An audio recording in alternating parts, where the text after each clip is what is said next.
The Kuwaiti Dinar is the national currency of the country of Kuwait, and currently it will cost you $3.28 to just get a single Kuwaiti Dinar, making it the most valued currency in the world.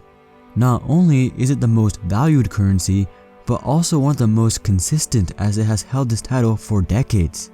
Considering this, how was Kuwait able to create such a strong currency and maintain it for all this time? But before we jump into that, we have to first understand the different types of exchange rates, which are floating, fixed, and mixed. Floating exchange rates, like the name suggests, are linked to market activity. It is dependent on the GDP of a country, total money in circulation, exports, imports, government expenditure, unemployment rate, the stock market, and a multitude of other factors.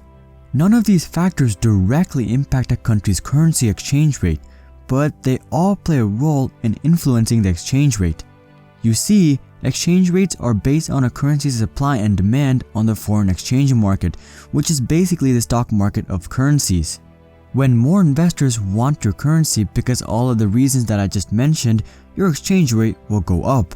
And the exact opposite is true as well. When investors don't want your currency, your exchange rate will fall.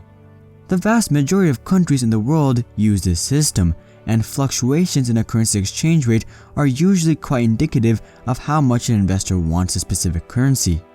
For instance, the Venezuelan bolivar exchange rate has sunk into the ground as the country fights ever-increasing inflation. Evidently, currently, a Venezuelan bolivar is only worth less than 5% of what it was worth 1 year ago. Considering this, does this mean that Kuwait has one of the most sought-after currencies in the world?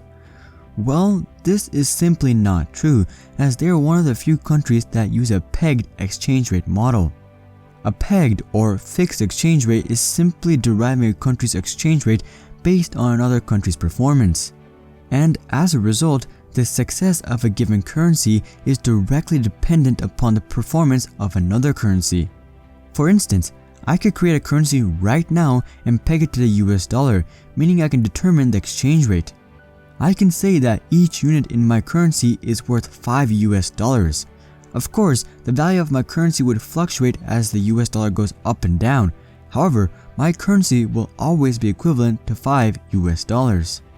But simply doing this doesn't mean anything, as people from other countries actually have to value your exchange rate and buy stuff from your country for it to actually be a valid currency. Otherwise, sure, you could have a high exchange rate, but it wouldn't have any validity. So, how is the Kuwaiti Dinar able to build traffic for its currency? Well, as you may have already guessed, this is all possible due to Kuwait's rich oil reserves. In fact, 80% of the Kuwaiti government's revenue comes from petroleum-based products. This enables Kuwait to maintain a consistent source of traffic for its exports. On top of this, over the years, Kuwait has had to consistently update its currency in order to keep it at the top. Wanting to replace their old currency, the Gulf Rupee, the Kuwaiti Currency Board created a new currency called the Kuwaiti Dinar, and it was originally pegged to the British pound. But, as I said before, an issue with pegging currency is that your currency is only as strong as the currency you're pegged to, and in the late 1970s and early 1980s, the exchange rate of the pound plummeted. Anticipating this fall, Kuwait's currency board was quick to switch to a peg on a basket of currencies instead of just one. This allowed them to be less susceptible to fluctuations in the exchange rate of any one country. This system lasted all the way up to 2003, when Kuwait decided to peg the currency to the US dollar at an exchange rate of approximately 3 dinars for 1 US dollar. But right before the subprime housing crisis, Kuwait reversed back to a basket of currencies, and that is what they are still using. So, what does all of this mean? Well, not much really, as since their currency is pegged, their currency exchange rate has nothing to do with the strength of their economy. And this would be true even if it was a floating currency exchange rate, and a perfect example of this is the South Korean won. A single US dollar is equivalent to over 1100 South Korean won. But this doesn't indicate a weak currency, as the South Korean economy is one of the strongest in the world. This disproportionately low exchange rate can be explained by South Korea's avoidance of decimal values. A single Korean won is basically a cent, as that is the smallest currency value in South Korea.